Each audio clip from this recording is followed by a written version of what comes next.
Hola, muy buenas noches. Bienvenidos al programa Cine en Blanco y Negro, que en unos minutos les va a ofrecer la película A través del espejo, dirigida al año 1946 por Robert Siodmak. El título original de la película es Dark Mirror, el espejo oscuro, y es una película, como muchas de las del maestro Siodmak, que está enraizada en lo que podríamos llamar el cine negro. No olvidemos que de Siodmak son películas maravillosas como Forajidos, de Killers, o para mí es su obra maestra, que es El abrazo de la muerte, con Yvonne de Carlo, como nunca ha estado en la vida, y Burt Lancaster. Esta es una película que participa tanto del cine negro como de un tipo de cine que podríamos llamar del cine del psicoanálisis, que se puso muy de moda en aquella época. Uno de los ejemplos es Recuerda, naturalmente, de Alfred Hitchcock. Y sobre todo el mundo del doble, la personalidad que se duplica. En este caso son dos mujeres, interpretadas ambas, como verán, por Olivia de Havilland,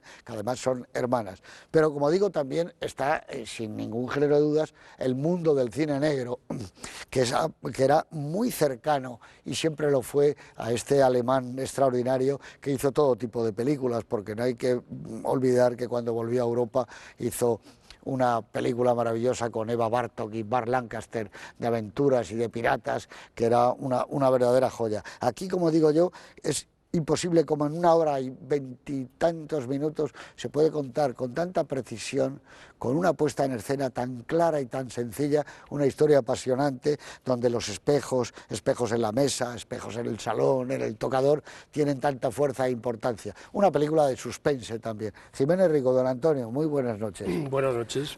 ¿Te parece como a mí que esto, para no andarnos con rodeos, es una película maravillosa esta? Claro. Es casi tan buena como La escalera de caracol. Sí. En esa línea, ¿no? Y en la línea de muchas películas estupendas de Friesland. En el fondo con el que tiene mucho que ver. Son los dos grandes especialistas, además procedentes de Europa, de este tipo de cine. Yo diría que la película A través del espejo pertenece a un momento que en el cine de Hollywood, afortunadamente, lo que primaba era el guión. Era lo más importante de cada proyecto, tener una buena historia y un buen guión, cosa que yo pienso que desgraciadamente en estos momentos no es así. Y entonces en esta película tenemos un guión excelente, con un argumento excelente, que por cierto fue el argumento nominado ese año al Oscar, y luego una vez que se parte de una historia estupenda y de un buen desarrollo guionístico, literario, lo que sí que hay es una sencilla, pero muy expresiva, y yo diría que elocuente, puesta en escena, apoyada generalmente en los intérpretes. Luego, Siodmak es un gran maestro en la creación de atmósferas, de climas, con una fotografía, un decorado, una música. En una palabra, yo creo que es un exponente estupendo y yo diría que perfecto de lo que hemos llamado cine negro. A través del espejo narra 3 líneas fundamentales, digamos, narrativas, que son, por un lado, una investigación policial, luego una investigación psicoanalítica y luego una tercera historia, que es una historia de envidia, de celos, de odio entre 2 personajes, que no voy a revelar qué les une a esos 2 personajes para no adelantar nada, pero entre 2 personajes que se necesitan, pero a la vez se envidian y se odian profundamente. Luego hay una reflexión indiscutible en la película, pese a su aparente banalidad, sobre el crimen perfecto, sobre la impunidad de ciertos delitos ante la ley. En una palabra, yo creo que es una trama muy inteligente, pero muy inteligente, narrada de una forma absolutamente inteligente también. Muy bien, muchas gracias, Antonio. Eduardo Torres Dulce, buenas noches. Hola, José Luis, buenas noches. Acaba de decir, Antonio, una de las cosas que tiene la película, la ley, esa traba que se encuentra en la ley. ¿Eso es cierto? Bueno, es cierto en Estados Unidos. Buena parte del cine negro tiene que ver mucho casi con el denominado ahora mismo subgénero del cine judicial, ¿no? Porque al fin y al cabo la investigación de un delito suele acabar generalmente en manos de los tribunales, de jueces tribunales y de fiscales. Y en el caso de Norteamérica y en general los países anglosajones, los que instruyen no es el juez de instrucción, que allí prácticamente no existe concretamente, y vagamente quizás el fiscal, el que instruye de facto, aunque sea a las órdenes del fiscal del distrito, que hay una secuencia aquí en el que aparece con una cartera al fondo que es Attorney District Attorney, es la policía, que es el personaje que interpreta a Thomas Mitchell. Yo estoy de acuerdo con Antonio que esta es una película excelente, pero conviene decirle a los espectadores que Siodmak es uno de los nombres probablemente que menos le suelen a los espectadores, pero que en todos los géneros y particularmente en el cine negro, pues tiene al menos 5 obras maestras o 5 películas pues muy importantes. Tengo aquí anotados Pesadilla, Una vida marcada, La mujer desaparecida, Forajidos, que lo has citado tú, El abrazo de la muerte, pues La escalera de caracol y Thelma Jordan. Es decir, que estamos hablando de 7 películas que están en ese momento de los años 40 en la que la eclosión del cine negro, que como tú muy bien has dicho, no se limita simplemente a tratar un caso criminal, sino que aparece todo ese cine, vamos a decir, en el que el guionista más importante era el Dr. Freud en el cine americano de los años 40, y por ahí creo que entronca muy bien, como ha dicho Antonio, con Fritz Lang y también con Hitchcock. Esta es una película muy cercana a Sospecha, por ejemplo, ¿no? o a Recuerda particularmente, ¿no? que es otra película muy emparentada con este mundo, ¿no? En este caso el policía es sustituido en la investigación por el psiquiatra, que de alguna forma al adentrarse en el alma de los personajes del drama, pues sustituye a la investigación estrictamente policial. Luego la película, también lo indicaba Antonio, estoy totalmente de acuerdo, tiene un despliegue fastuoso de puesta en escena, de la que hablaremos una vez que los espectadores hayan visto la película. Una película muy sutil en la que ya no sé exactamente si Siodmak o el guionista, que es Nana Lee Johnson y productor en el fondo de la película, tiene en su acervo Las uvas de la ira y La mujer del cuadro de Fritz Lang, por apuntar otra obra maestra del cine negro, pues está la duplicidad, la simetría, la utilización de los test de Rorschach, que se fijen los espectadores está incluso en el papel de las paredes del apartamento de dos de los personajes, que no vamos a desvelar como dice Antonio, profundidad de campo, utilización de luces y sombras en expresionismo. Creo que es un verdadero festival de inteligencia en el guión, en el desarrollo del guión, con algunas cosas cuestionables, creo yo, en el último tercio del que hablaremos, y desde luego una deslumbrante puesta en escena de este tipo de directores formados en Alemania en el expresionismo, que gracias a don Adolfo Hitler dan el salto y encuentran en el sistema de estudios y en la codificación de los géneros americanos el mejor de los terrenos para poder expresarse. Y una de las tiendas de periódicos y revistas más bonitas que he visto yo nunca en el cine, en ese edificio donde trabaja la chica. Preciosa esa tienda, es una tienda maravillosa. Don Juan Luis, muy buenas. Muy buenas noches a todos. Juan Luis Álvarez, dinos antes de que veamos la película, y estaban hablando de este género maravilloso a la que le pertenece. Yo creo que una de las últimas películas de este género debió ser Marnie la ladrona, ¿no? De las últimas, que entra en este mundo conflictivo de una mujer, psicoanálisis, conflictos. Probablemente sí. Fíjate que ese mismo año se estrenan 2 películas que tienen mucho que ver con este tema, como habéis comentado. Recuerda, es una de ellas, y El extraño amor de Martha Ivers también tenía que ver con el tema del psicoanálisis. Se llevan apenas pues unos meses, ¿no? del estreno. Y también es curioso, al ser una película lo has comentado tú al inicio, o sea que ya de alguna forma lo desvelamos un poquitín, de gemelas.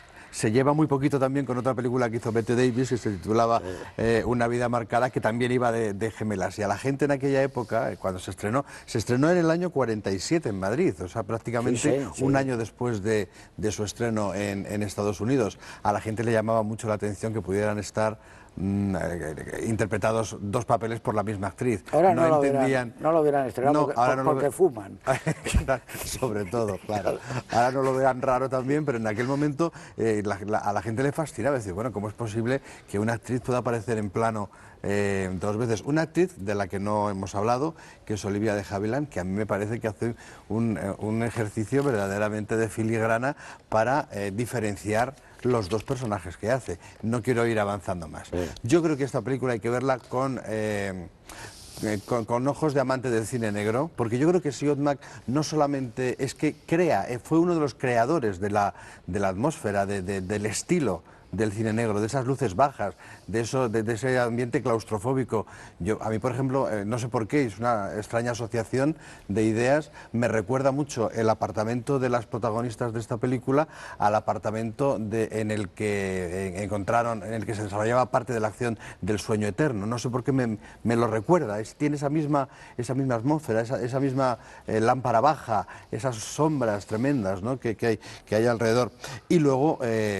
bueno, pues hay que decir una cosa que parece que está poco valorado, pero es una película que te la bebes como un vaso de agua. O sea, es terriblemente entretenida. Terriblemente entretenida. Bueno, lo van a comprobar a continuación. Pues se lo van a pasar ustedes muy bien, porque como dice Juan Luis Álvarez, es verdad. Y cómo la capacidad en 1 hora y 25 minutos de contar una historia complicada, muy compleja en algunos temas, es una maravilla la narrativa clara y precisa que tiene Robert Siodmak. La película que yo decía al principio, que me parece obra maestra de él, no tiene nada que ver con eso, era El temible burlón, que es una maravilla, con Eva Bartók y Burt Lancaster, una película de aventuras, de piratas, extraordinaria. Es que cualquier género que hacía, hasta la última película que hizo, que era, me parece que se llamaba La invasión de los bárbaros, con Teodora y todo eso, se ve con esa facilidad increíble que tienen los maestros. Y nada más citar una persona de esta película que se lo merece, que es Eugenio Shuftan, o Jean Shuftan.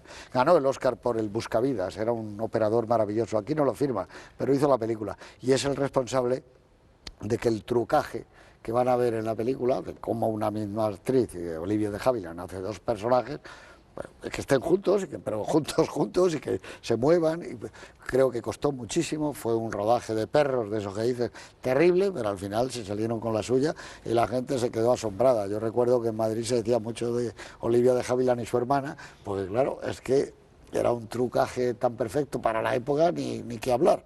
Que la gente se quedó desconcertada. Una película que tuvo casi tanto éxito como La escalera de caracol, que fue otro impacto en España de este extraordinario, insisto, director Robert Siodmak. Con todos ustedes, A través del espejo, 1946.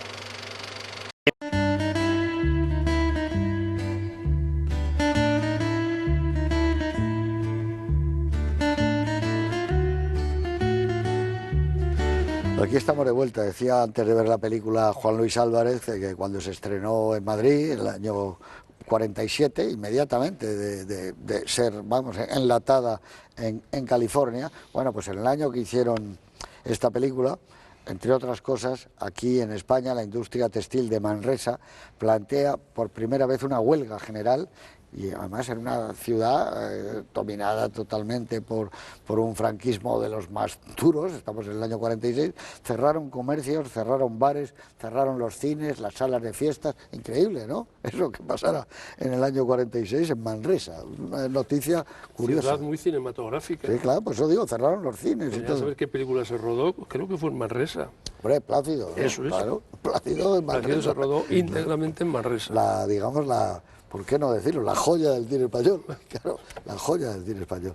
Winston Churchill pronuncia su famoso discurso sobre el telón de acero que abre la larga etapa de la Guerra Fría entre el comunismo y el mundo occidental.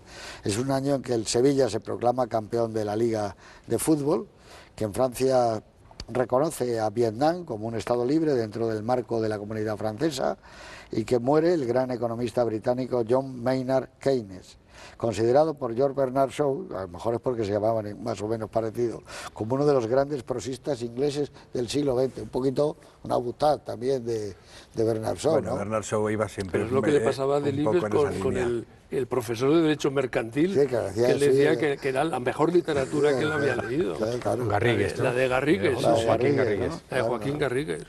Bueno, pues Árido territorio en cualquier sí. caso, ¿no? Por 12 millones de votos contra 10 de los monárquicos, Italia se proclama república en el año 47, ¿no? Joe Louis retiene el título de campeón de los pesos pesados al vencer por KO a Billy Conn en Nueva York, un combate extraordinario. Y luego, digamos que dos ingenieros de la marca de discos Columbia inventan nada menos que el microsurco, que hoy ya no existe prácticamente. Se ha quedado ya. Sí, como dentro de nada ya no existirá el DVD, porque van a estar en centrales todas las... Bueno, ahora se vende como objeto bueno, de, eso sí, yo tengo de lujo, mucho. por decirlo de alguna forma, y la industria del vinilo ha vuelto. La que Ha se vende es vuelto. el vinilo. Ese es el que tengo yo, que antes no los tenía, hombre, ahora los tengo ya, pero... Pero al vinilo lo que necesitas es un tocadiscos, Tengo un pick-up, tocadiscos. como decían, Claro. como se decía Yo entonces. también. ¿no? Entonces se decía un tócame los discos, pero yo también tengo tocadiscos para ponerlo y ahora empiezan a tenerlo las emisoras de radio. De Porque nuevo. hay gente que lleva el vinilo. Para Sí, sí, no, oírlo. no, claro, es porque hay cosas que no... Pero en cualquier caso están a unos precios, también hay que decirlo, claro. o sea, Pues la fabricación- se les ha ido un poquito la mano. La con los fabricación- precios de ¿De dónde los No puede ser compran? Porque masiva, yo ¿no? puedo vender Pues muchos. yo puedo vender, yo te puedo dar los Beatles y te puedo dar la putila. No, os digo los que están Pues- sacando ahora. De hecho, pues- creo que toda la no, discografía pero hay un de los mercado. Beatles Está sacando están nuevos sacando en vinilo. Sí, sí, vinilo, sí, sí, vinilo. sí, sí. No, pero los Sobre antiguos. todo. No, los antiguos tenéis algunos una nuevos fortuna, también. porque Sí, los sí. coleccionistas... Like a Rolling Stone, yo tengo el de Bob Dylan, el primero que se editó en España, claro. Pues nada, vamos a poner un rótulo. y Hay que vender poner- Yo sabes que esto. tengo en vinilo casi toda, porque entonces me dio por comprarlo en Italia, la música de cine italiana, de, pues vamos, desde Carlo Rustichelli, Riccio Ortolani, Nino Rota. todos en vinilo. Está muy bien, yo tengo muchos de esos de vinilo. De eso no hay que desprenderse. Dice Yo que creo no. Bueno, es el año del éxito de un libro que se llama Rebelión en la Granja, en todo el planeta, de George Orwell, que había sido, bueno, pues un hombre que estuvo en la Guerra Civil Española y escribió el homenaje a Cataluña. Es una novela sobre el antitotalitarismo de la Unión Soviética de esa época, ¿no? Stalin, por cierto, para seguir con la Unión Soviética, censura La conjura de los boyardos, segunda parte de Iván el Terrible. El cineasta Einstein se vio prácticamente finalizada su carrera. Yo tengo que decir en honor a la verdad que la segunda parte a mí me pareció siempre tan pesada como la primera. Pero hombre, otra cosa es censurarla. Se iba a decir por que otro motivo. coincides con Stalin, No, entonces. no coincido con Pero él por porque yo lo motivos hubiera dejado. distintos. Yo siempre la hubiera respetado. Incluso la segunda parte tiene una pequeña secuencia en color. Pero un color como el Gebacolor, era horrendo. Si es que yo creo que Madre va mía. ido, ¿verdad? Einstein, Como cuando papalucho. hizo cine sonoro, seguía haciendo cine mudo. Sí, sí. ¿Cómo era el personaje? Hasta en la dirección de actores, Cherkasov, ¿te los acuerdas? actores estaban muy exagerados. Cherkasov, Sí, como sí, estaba, tal. Pero sobre todo a mí me extrañó que en aquella época, hombre, el cine en color ya estaba un poquito, ya se había hecho lo que el viento se llevó el año 39, pero la secuencia era como de cine español, como aquel que se Como llamaba de cine fotocolor. cine fotocolor. Sí, o el Gebacolor o Ferrania color, que eran unos azulados, tremendo, ¿no? Bueno, pues nada, digamos que fallece en Londres H.G. Wells, George Herbert Wells, autor de La Guerra de los Mundos, El hombre invisible, La máquina del tiempo, uno de los grandes. Se inaugura Cannes, a ver, dos películas que fueron a Cannes maravillosas hoy en día. El primer Festival de Cannes, pues Breve encuentro de David Lean, bueno, ¿no? Y Días sin huella de Billy Wilder. No está mal. Yo siempre digo lo mismo cada vez que citas esto, que lo has citado alguna vez. Eran los tiempos en que al Festival de Cannes iban películas buenas. Sí, sí, pero buenas. Y digamos que el premio Nobel de literatura de ese año fue para Hermann Hesse, el autor del Lobo Estepario. Una novela que yo creo incluso hoy día se sigue vendiendo muy bien, ¿no? En mi generación, Hesse era el autor de referencia en mis años universitarios, ¿no? Sí, particularmente Era un libro que se veía mucho en la Siddhartha, Mucho. Siddhartha, Sí, el claro, Lobo por eso, Estepario. Eran... Las puertas de la percepción Sí, estaban Si en no lo ese recuerdo mal, mundo. están editados por Alianza y casi todo el mundo iba con el libro de bolsillo de Sí, Hesse pequeñito, sí, y se sí, comentaba, ¿no? efectivamente. Bueno, decías tú, Antonio, antes de ver la película en la presentación, la humildad, no pobreza ni mucho menos, por Sencillez. ejemplo, sí, de los decorados. Sí, sí. Son humildes, son unos Y decorados. la puesta en escena Pero es sencilla, no todo es, está no es fundido. una puesta en escena de esas deslumbrantes, sino que Decía es Juan la más Luis que la difícil. película claro. es como que te la bebes.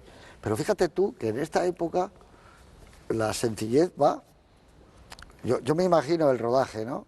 la cámara era enorme, era un armatoste, aquí parece como una pluma todo, ¿no? Sí. Se desarrolla como una película de Porque ahora. además los espacios son muy pequeños. Es que no se El podría hacer, dormitorio de ella, esta película de ellas, por ejemplo, no se podría hacer interiores naturales. No, es un Porque, decorado que se cambia. son decorados que parecen pequeños, Claro, pero claro. detrás Tienes a lo todo mejor el hay sitio todo necesario para esto, meter ese 300 pedazo de metros cámara. Pero cuadrados. donde estamos, el decorado está aquí y luego tienes todo lo que quieras. Pero evidentemente está jugada muy bien en ese mundo humilde, artesanal, pequeño, de una producción B. Esta es una película B. Esta es una película B. curioso porque están detrás un estudio, el International Pictures, que es el momento en que la gente quiere hacer cine independiente fuera de los grandes estudios. Entonces hay ejecutivos de los estudios, en este caso Bill Goetz, que era la mano derecha de Zanuck, se pelea con Zanuck cuando vuelve después de la Segunda Guerra Mundial y se van de Fox, Nunnally Johnson, el guionista y él.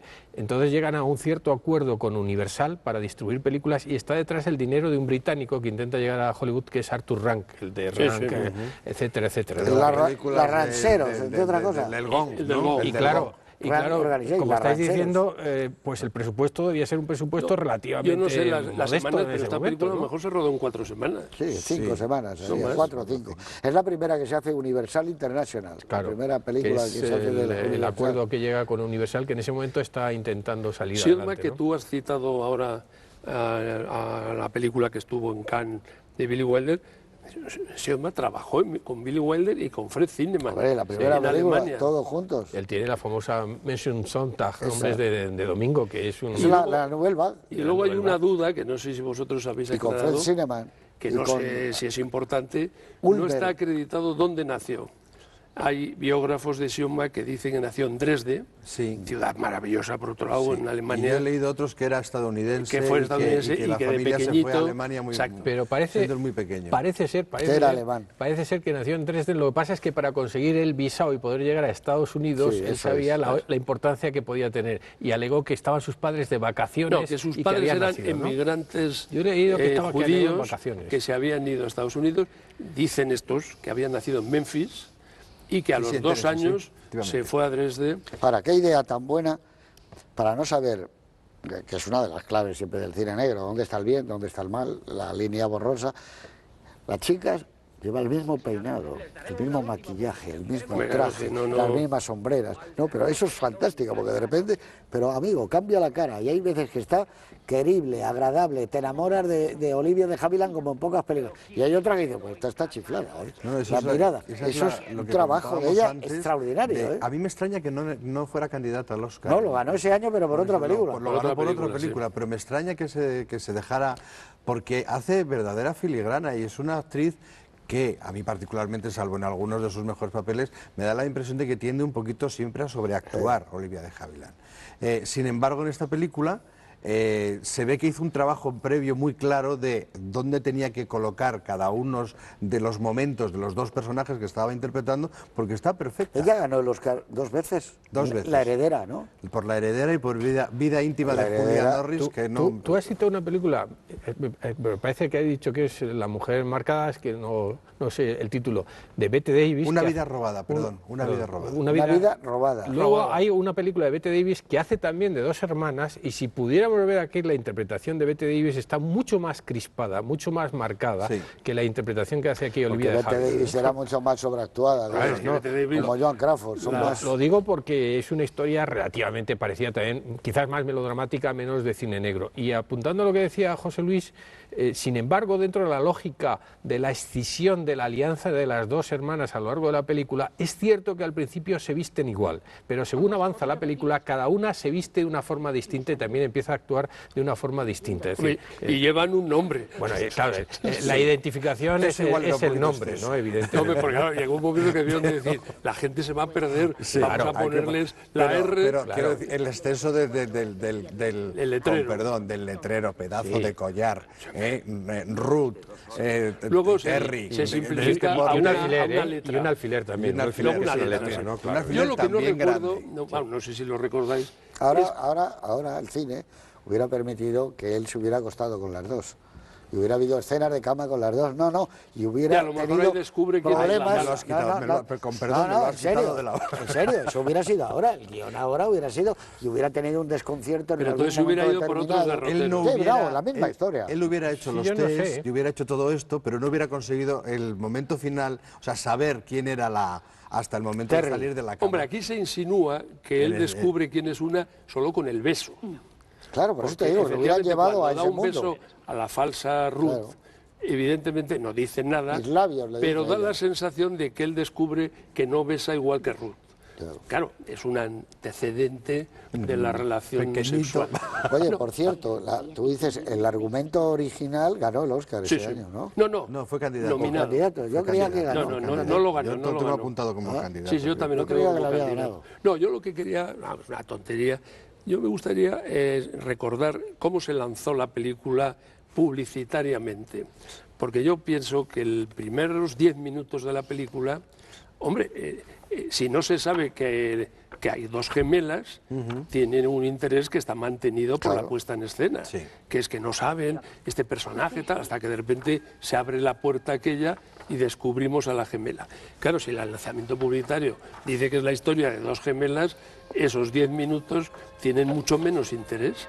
A mí me parece que sí que sería interesante no haber revelado nunca que se trata de dos gemelas, porque adquiría un interés, hombre, simplemente en los 10 minutos primeros. Sí, Pero los 10 tienes minutos razón, hasta primeros, que aparece el segundo, Hombre, el segundo que personaje aparece, interpretado ya se por la acabó misma el actriz. tema. claro. Es que la película empieza como una película de detectives, de novela de detectives Sí, pero de eso no está misterio, pero inmediatamente, en cuanto sustituyes al detective por el psiquiatra, la película se transforma ya en un melodrama psicoanalítico. Pero, por de los de ejemplo, la José época, Luis ¿no? me está enseñando fotos de la película y en todas estas fotos del estudio nunca aparecen las dos, solo aparece claro. una.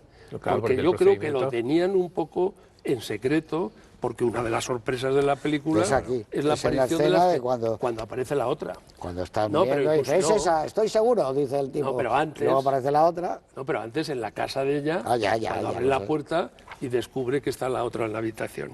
Luego hay una cosa de Siodmak que no tiene importancia, pero a mí me divierte que en el año 35 hizo una película en Francia que se llama Noches de París, con una protagonista que era española, Conchita Montenegro. Hombre, O sea que este hombre trabajó, bueno, Conchita hombre, tiene Montenegro. una, es una actriz trayectoria muy un año, curiosa. ¿no? Sí, Osma, realmente. Estuvo un año entero rodando en España. Pero, hombre, españa. Estuvo, y en Francia y en todos los sitios, Bueno, en hasta España, que se casó con la película esta de con el Custer. diplomático y se retiró. ¿Cómo se Era una llamaba actriz. la película de Custer? La película de... Del general Custer. La rodó en España un año. Estuvo rodando en Toledo, Málaga, Sí, Almería, Sevilla. Conchita En la última, algo de la última. Sí, era la última aventura de Custer. La última una cosa aventura. así, sí, La última Conchita aventura. Montenegro. Esa la rodó entera en España. En la época aquella, los años 30-40, era una actriz insólita en el panorama de cine español. Primero por su elegancia Era muy natural, elegante, sí. su Eso. belleza y luego que hablaba 3 o 4 idiomas, que en aquellos momentos eso era insólito. Morena, muy guapa. Muy Y guapa, elegante. muy guapa, y muy elegante, muy- Como sabéis, se enamoró Fue a Hollywood, de un, ¿no? según Chopre, Sí, estuvo en Hollywood. Sí. se enamoró de un diplomático, yo creo que era un Jiménez Arnau, Jiménez o, un, Arnau. o un Sebastián Derice, Me parece que era José Antonio Jiménez. un Jiménez Arnau, y se retiró. Y yo creo que ha estado viviendo, hasta hace poco tiempo que ha muerto, pero ha estado viviendo retirada en Madrid, sin que tipo Greta Garbo, porque yo recuerdo cuando el centenario del cine español, el año 96, hicimos gestiones para invitarle a la gala. Y yo conseguí hablar con ella por teléfono y me dijo que estaba muy agradecida, pero que ella prefería que tuviéramos el recuerdo de cómo era antes y que no quería aparecer en público. Fíjate, Era- todo es- lo contrario. ¿No discúlpame hizo un ella segundo. Lola Montes?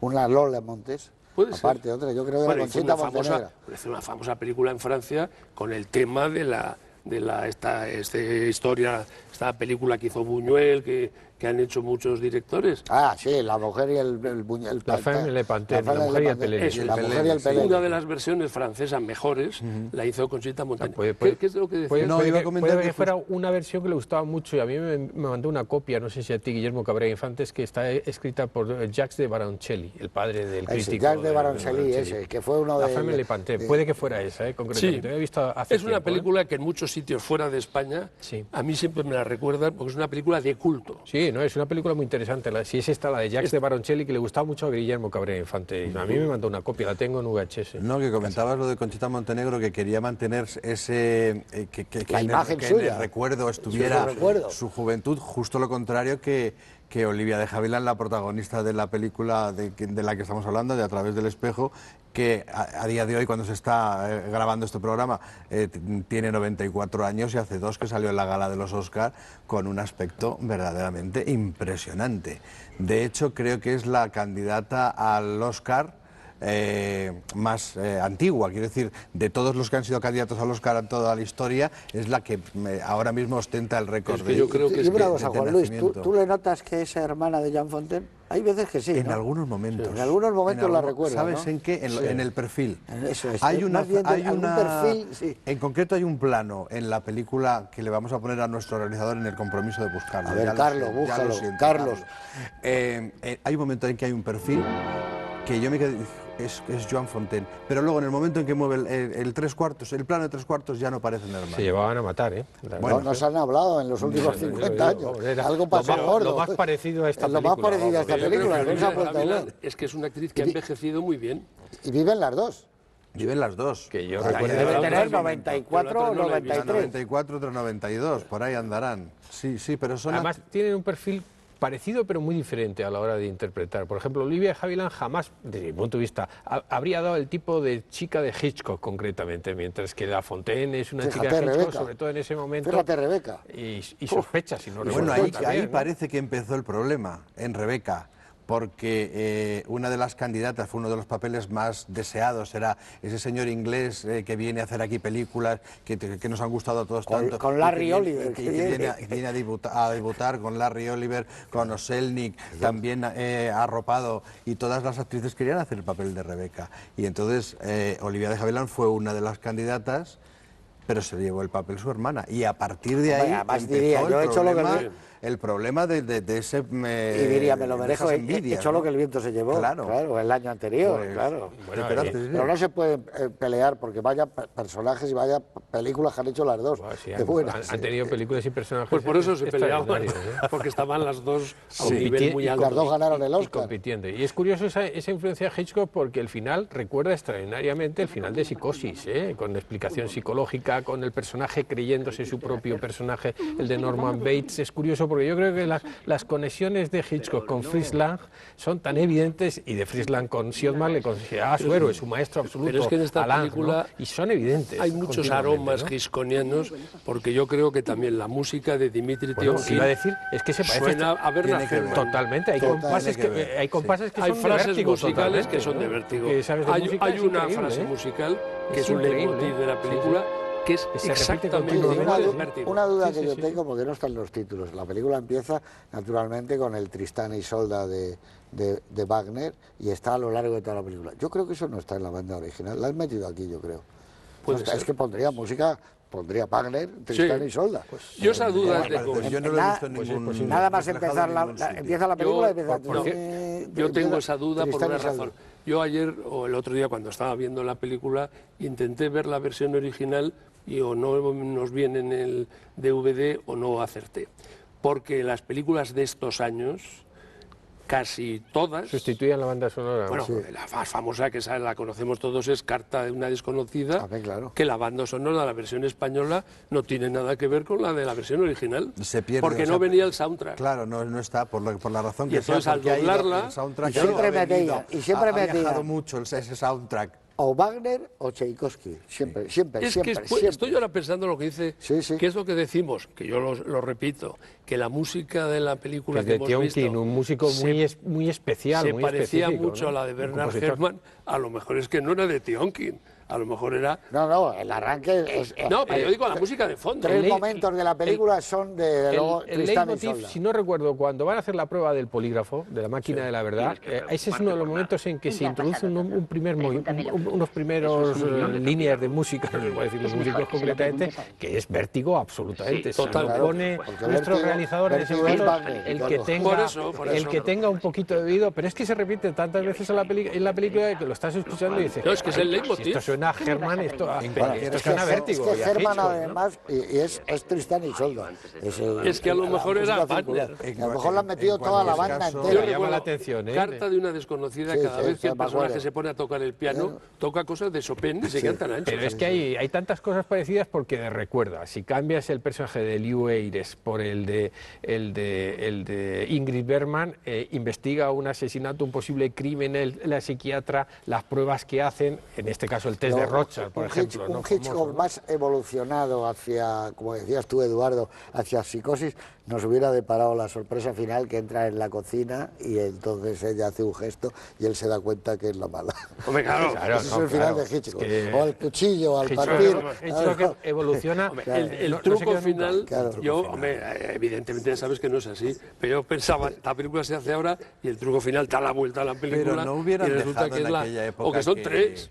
No hubieran dejado en aquella época que acabara así. La Hombre, verdad, no, igual que fue recuerda y imposible. todo eso, ¿no? Igual que Pero a que- Cary Grant no le dejaron ser el asesino en sospecha, que Claro, era como claro. tenía que haber sido esa Pero está película. bien, Qué bueno era el final de Sospecha porque ella sabía que la había envenenado y entonces le decía antes, cariño, échame esta carta al correo para mi, no sé quién de su familia. Y en la carta va diciendo que él es el asesino y que la ha envenenado. Ese es Era el un final final perfecto. Pero decidieron que Cary Grant no podía ser malo. ¿Tú te has fijado que en los Ha trucos... hecho mucho mal esto, En los trucos de la en película, aquella época de Hollywood. que evidentemente hay muchos, pues siempre están los dos personajes, están hechos con la técnica artesanal antigua del catch en la cámara y rodar una parte y otra parte. Pero hay algunas veces que se ha hecho de otra forma y a mí me parece que canta, que se ha hecho con una transparencia, que uno de los personajes está en una transparencia y el otro está al lado suyo hablando un con poco ella. atrás. Pero dime una Exacto. cosa, ¿eso es en algún espejo? No, es en escenas que están ellas dos hablando. Porque yo sí, ¿Y sabes en qué se noté nota? un plano de un espejo que dije, aquí se nota. ¿Sabes en qué se nota? Pero no, en Se lo demás nota no- en no- las no lo he miradas. percibido. Porque Claro, claro, cuando porque está los ejes ella, no son exactos. está Claro, ella no delante coinciden. de la transparencia, mira, pero no mira exactamente Ya, al ya. personaje. Y lo pone atrás. hay un Oye, momento pero para en la el época, que... pero hay- para la época, Para la sí, época está pero- perfecto. Pero no, es que hay muchos planos que no es así. Está hecho con el catch. Es decir, está rodada la mitad de la escena sobre una y luego un catch Y negro. luego volver a rodar otra vez y Eso está la lo- otra. Eso en lo he el hecho mismo yo en sitio. un... O sea, el hay una catch, cosa para de que nos televisión. entiendan bien, es tapar un trozo. Un trozo. Es tapar un trozo, se rueda, o sea, se impresiona esta parte, Sí, sí, luego se se tapa echa esta para parte, atrás. se impresiona la otra parte Claro. y luego se mezclan Por las ejemplo, dos. ahora, Antonio Jiménez Rico no está aquí. Estamos solo tú, Eduardo y yo. Y él parece que está. Porque No, cada vez yo que lo he le hecho ponen el plano- en un episodio de la serie Cuentos y Leyendas de Televisión, que me acuerdo que el operador era Raúl Pérez Cubero y el segundo era Que sabe- Eduardo. que sabe Eduardo mucho de eso, Noé. Raúl. Estaba rodada en 16 y Ferrandis hacía unos gemelos. Y toda la película la rodamos a base de rodar parte con un cas negro, con lo cual nos impresionaba la mitad del fotograma. Luego, claro, la precisión era que teníamos que arrancar en el mismo instante, echando para atrás.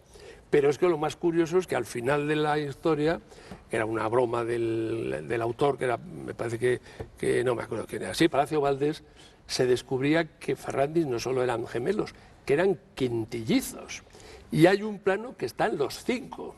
Y yo le decía a Raúl y a Eduardo, y a Tomás, dice, no, se divide la Uno, pantalla en otro, 5 otro, partes. otro y otro. Y está, y si lo veis algún día, queda perfecto. Y era 16 milímetros a blanco y negro. En cualquier caso, fácil el proceso, ahora debe ser facilísimo, Ahora pero ya en no. aquella Hombre, época, ahora, no, en ahora, aquella bueno, época hasta debe ser puesta bastante hablando hasta complicado. con un muerto. Claro. O con una muerta. vamos. Hombre, ¿cómo era la de Tom Hanks? Que Que ganó siempre el sí, Oscar. ya lo veo.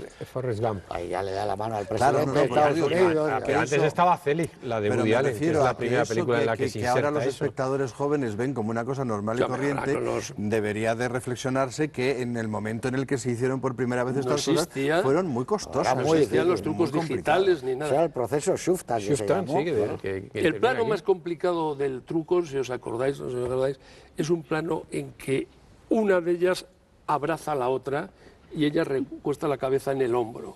Eso es muy complicado porque el sistema de la división ya te has metido en el otro caso. Y eso yo, lo he visto 40 veces, sí que me sorprendió porque eso se empleó alguna otra técnica. Porque evidentemente la técnica de dividir la pantalla ahí no funcionaba porque un personaje se pone encima del otro. La que no han contado nunca es la del hombre invisible. No lo cuentan nunca. Eso lo hizo la Universal con Claude Rains y nunca han contado cómo hicieron ese trucaje. Que hay un momento que es perfecto, que desaparece, pero no por una especie de desvanecimiento. De los 30, ¿no? Claro, eso de los años. John P. Fulton hizo 10 años antes que esta, ¿no? Que era fantástico, ¿no? Y, por ejemplo, tú estabas hablando antes, Eduardo, de lo de la ley. Tú que estás terminando, o ya no sé si le has acabado, un libro sobre los juicios, cine de ley, que se llama. Bueno, hay una película española que a mí me gusta mucho, que igual a vosotros, que tiene mucho que ver con el mundo de la ley, que es El clavo, ¿no? Sí, pues ¿esa la has metido? Qué casualidad, porque la semana pasada revisé El clavo para es un proceso, para una ¿no? pequeña charla concretamente. Y ¿Él qué es, un abogado? No, él es un juez. Él es un juez que acaba de magistrado. Y descubre que hay un agujero en un cráneo, etcétera. Durán y Amparo Ribelles, y en El destino. Muy buena película de Rafael Gil. Excelente. Es que era un cuento de Alarcón.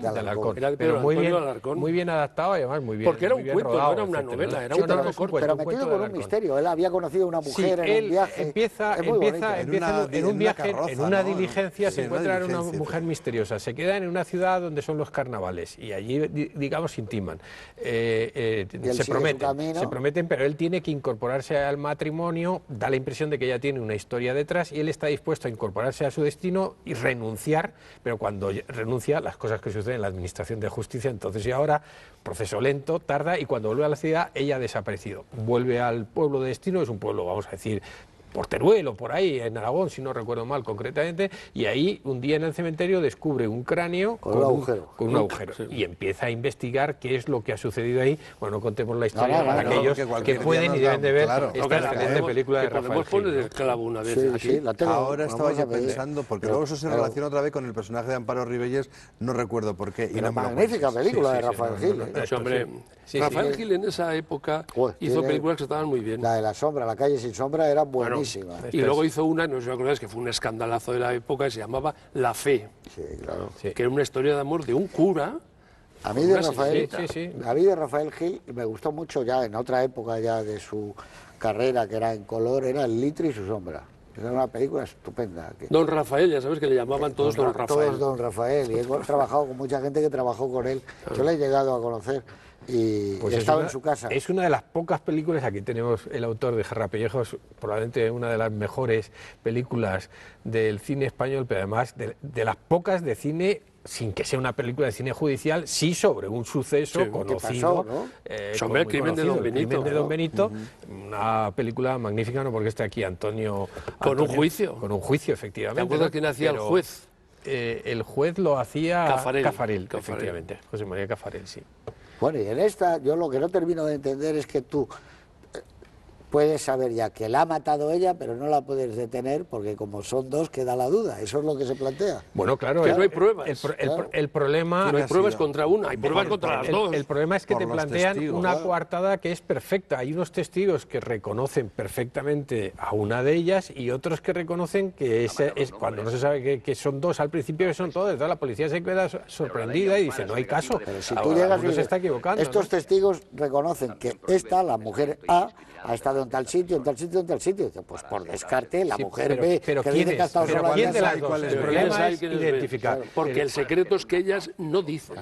Es que para poder condenar tienes que identificar la persona del culpable. Y entonces no puedes decir, una de las dos condenemos una a las dos. encubre a la otra. Pero vamos a ver. Una encubre a la otra. Claro, se encubren mutuamente. Una es una porque asesina ellas y sí la que otra es saben. una cómplice. Ella sí lo sabe. Pero no hay forma de... Y así lo dice el policía. Una de ustedes ha cometido el asesinato y la otra es cómplice del asesinato. Cómplice o encubridora del asesinato, depende. Porque luego da la impresión que es cómplice, ¿no? Pero luego hay un diálogo que dicen como que ella dice, yo realmente no sé si ha sido mi hermana o no ha sido. O sea, hay un momento en que para salvar al personaje al final, para quitarle esa complicidad, bueno, la hacen claro, yo creo que no... una de las debilidades, yo creo que hay un momento en que la película tiene una debilidad estructural al final de la investigación del psiquiatra, yo creo que bastante notable, porque hay un salto un poco brusco, con beso o no, de a quién prefiere o no prefiere y cómo llega al descubrimiento, ¿no? Descubre un poquito, ¿no? Yo creo que hay un momento de debilidad del argumento.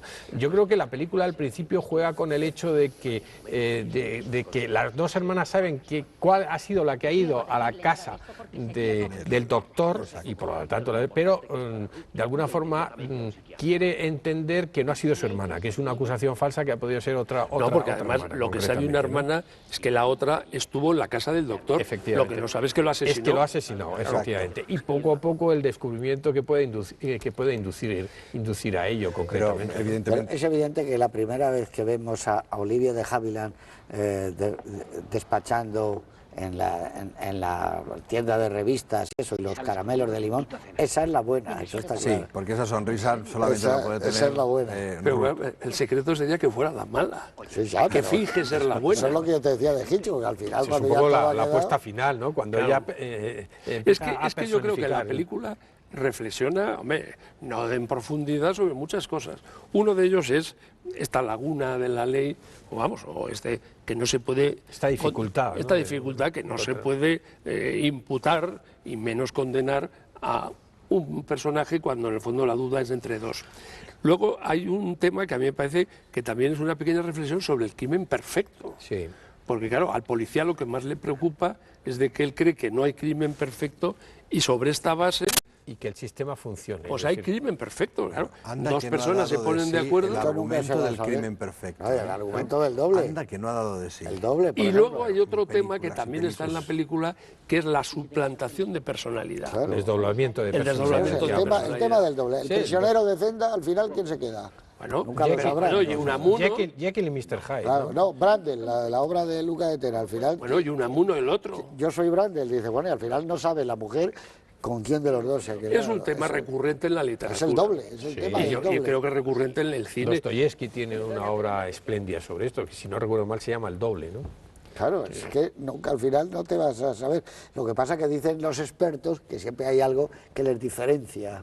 Siempre hay un pequeño cambio entre gemelos, entre hermanos, ¿no? Pero... Sí, bueno, aquí el que intenta descubrirlo, y según él lo ha descubierto, es el psicoanalista, a través de sus investigaciones.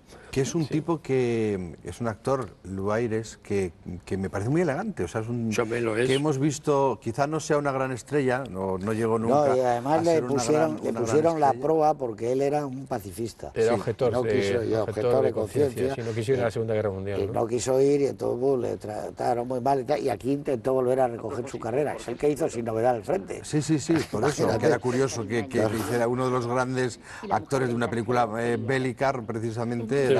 Y hizo de médico, ¿no? El doctor Kildare fue, si no recuerdo mal, el personaje. Y era muy elegante y muy buen actor. Y el de Belinda.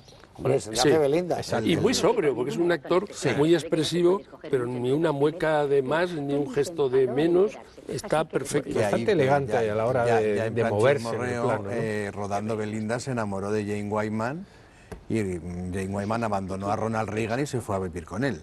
Otro bonito escándalo de la época que fue subsanado rápidamente. Ronald Reagan estuvo a punto de dejar su carrera política. Ronald Reagan, según dicen, estuvo a punto de hacer Casablanca. Sí. ¿Cómo hubiera sido Casablanca con Ronald Reagan? Pues si no te lo puedes imaginar, pero hubiera sido peor con George Raff todavía. También es verdad. O sea que... No era ninguno de los dos especialmente dotado para lo que estaba trabajando. Sí, pero tengamos en cuenta una cosa, que es que hemos visto Casablanca con Bogart, no sabemos con otro qué tipo de película Pero volviendo sería, a esta película y a Luaires, yo creo que es buen actor en un aspecto fundamental, y es que te crees que es un médico. Sí. Eso es ¿Te crees que es un médico? médico. No, es que hay otros que hacen militares y de todo tipo. Es ingeniero de caminos. Fontanero tampoco. Y este te crees que es un médico. Bueno, está muy bien arropado por el decorado de su casa, por las cositas, los pequeños objetos, los cuadros, los libros, eso le ayuda, va elegantemente vestido, ¿verdad? Sí, sin exceso, pero... No, entiendes que bien. que las dos gemelas se enamoren de él. Y luego contrasta mucho con la figura de Thomas Mitchell. Yo creo que está muy bien elegido ese contraste de esos dos personajes que están investigando los dos a la vez. Pero uno es el policía, bueno, pues un poco está muy bien alejado, ¿no? esa doble Y investigación. luego por otro lado está el elegante freudiano psiquiatra, ¿no? Hay un contraste ahí muy interesante. Hay una cosa que no hemos Yo dicho. decía lo de Sí. Friedland. A mí esta película me recuerda mucho a una de Friedland que es Mientras la ciudad duerme. Sí. Y además trabaja Thomas Mitchell también, pero los decorados, Sí, la luz. No, y la manera de rodar, de puesta en repente escena. entra alguien en una habitación, tú crees que ya acaba ahí el plano, y no, el plano sigue, porque va a haber otra cosa. Y Todo más eso- allá de la duda, que plantea también un crimen planeado para intentar que sea perfecto, ¿no? Y demostrar ciertas cosas respecto del sistema. Hay una cosa que no hemos hablado todavía, vamos, que está muy bien en la película, que es el juego de los espejos, Claro. que tiene es una esencial. enorme importancia. Es esencial, Por sí. la metáfora del espejo reflejo del otro. Yo tengo Lo aquí dice al apuntado final, ¿no? espejos. Ella dice, el espejo era yo, ¿no? Dice, Sí, no, tú sí, eras sí. el reflejo, le Por dice eso, el psiquiatra. el ¿no? título original es Dark Mirror, espejo oscuro. oscuro, ¿no? Pero ya tengo apuntado espejo en la mesa, espejo en el salón, espejo en el tocador. Están todas Es partes. muy bonito el espejo movimiento del inicial, tocador ¿eh? es la que yo Sí, creo que de se notaba un cámara. poco. Cuando está en el tocador, porque está una mirando y la otra está justo detrás. Ahí se nota un poco. Hay un plano que es el más bonito, con espejo, que están hablando las dos y una de ellas se refleja en el espejo y tienes a una repetida dos veces y la otra enfrente y luego hay una especie de contraplano que repite el mismo juego pero con una de espaldas y tal. A mí me parece que es muy expresivo porque estás viendo a los dos personajes y el reflejo de una de ellas, que es un reflejo que parece verdad, que es la realidad misma pero reflejada. Es que yo creo que ese plano que yo lo habría podido elegir dentro de la película, creo como tú dices que es muy esencial para la película, porque cuenta visualmente mucho el Lo que tema hay. de la película, Sí, lo exacto. que es la película, ¿no? Porque la película habla de eso. ¿no? Otro cineasta un poco menos elegante que Robert Siodmak hubiera abusado de los espejos mucho más.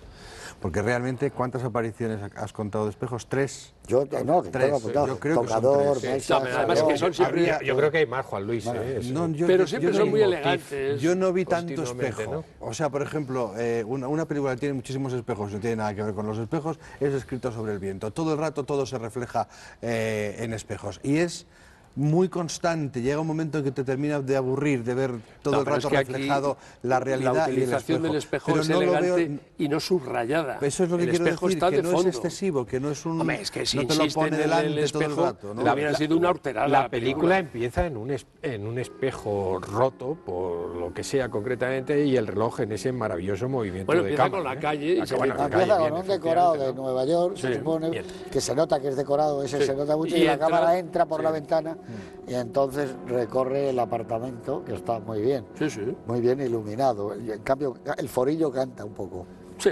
porque... Claro, pero estamos dentro del presupuesto de la película. El fotógrafo Milton Kastner era un fotógrafo fantástico, Hombre, él claro, trabajó sí. muchísimo dentro Y probablemente del cine diría, negro. no hace falta, podemos empezar dentro del apartamento, no hace falta ver la calle, o poner un visillo, o poner algo pero el otro- para que traiga. Pero bueno, Eso, le dice- como era de noche... No, y aparte que eso lo vemos ahora, antes la gente juraría Ahora que es Nueva York. preguntan, o sea, ahora claro. preguntan mucho los chavales Sean cuando 2 ven segundos. los chavales jóvenes y las chicas, ¿no? ¿Por qué siempre se empezaban las películas contemplando una ciudad? O casi siempre. Esto ya es una cosa que ahora ya evidentemente ha pasado a la historia y que no es así, ¿no? Pero siempre empezaban con el plano. Me estaba acordando de Psicosis, por ejemplo, que también Porque empieza- la gramática de Siempre los era así, estudios ¿no? era ofrecer a los espectadores el máximo de información para que se encontraran confortables. Estamos en una ciudad tipo Nueva York, etcétera, ¿no? No, y sobre todo Entonces, como... Sí, no, pero que llama la atención Como se ahora, rodaba todo en que decorados. es algo, que es una Ese es el convención, problema. que sea... Airear que un ya poco se ha la evitado, película, Ya, como se rodaba todo en decorados, Había querían que airear. airear un poco la película asomándose a la ventana. Hay un director español que no, si no lo adivináis, no diré quién es, que no es contemporáneo, ha muerto, antiguo, que en casi todas sus películas, casi todas las secuencias, termina con la cámara que se va arriba a un árbol, pero casi siempre. Y yo a veces las veo, termina la escena y la cámara se va para arriba y a veces digo, pero ¿qué pretendía? Pero es que en muchas de sus películas habría que preguntárselo a él, claro, cosa que ya no podemos. Bueno, ¿no? y otros que utilizan la grúa para lo que sea. Siempre dice, hombre, la grúa tiene que ser para un movimiento que la gente no sepa nunca que ni es una grúa ni para es nada. corregir alturas, Ahora, fundamentalmente. Y tú le dices, oye, Antonio, ¿qué? Y yo algo así, eso nunca se ha entendido. No, pero además es que la grúa tiene un sentido histórico. Como los decorados en aquella época no tenían techo, Claro. pues claro, cuando un personaje se levantaba, tenías que levantarte tú con él, porque si picabas, descubrías el falso, vamos, que no existía Que no techo. había que- Entonces estaban había que colgados corregir los focos. alturas Sí, y por además, eso era la normal, bole, vamos. La grúa, el típico movimiento de grúa, es alguien que dice taxi en la calle, abre la puerta y entonces tú lo tienes a él, se mete dentro del taxi, Y tú te bajas. metes, baja y el taxi se Bueno, va. un ejemplo Eso de es maravilla. magnífico movimiento de grúa es el comienzo de Sedemal. Joder, ya, eso ya no es grúa, eso, que eso es un camión. eso es una virtuosidad es un brutal. camión. Ultramovimiento. Y Delmer Daves es tipo que utiliza como elemento estilístico Ha sido la grúa uno de los planos magníficamente, ¿no? famosos de la historia del cine. Bueno, a ver, dime uno que te gustaría de esta película llevártelo a casa, un buen plano. Hombre, a mí hay cosas que me gustan mucho, el final y tal. A mí me gusta mucho, aunque es previsible, cuando Scott llama por teléfono a Ruth y vemos que sale Ruth de espaldas, que finge ser Ruth, que yo creo que el espectador se imagina que la están engañando, pero en aquel momento a lo mejor la gente se lo creía, y después de que el Scott ha hablado con Ruth, hay un pequeño movimiento, ella se vuelve, descubres que no es Ruth, que es Terry, y como colofón de eso, pasamos en tiempo casi real a Scott y aparece Ruth por la puerta, con lo cual es la clave para que la siguiente escena también sea muy brillante, porque cuando aparece Terry pretendiendo pasar por Ruth, Scott habla con ella sabiendo que está siendo engañado, con lo cual esas dos escenas me parece que son muy hábiles de guión fundamentalmente. ¿Y para ti, Eduardo?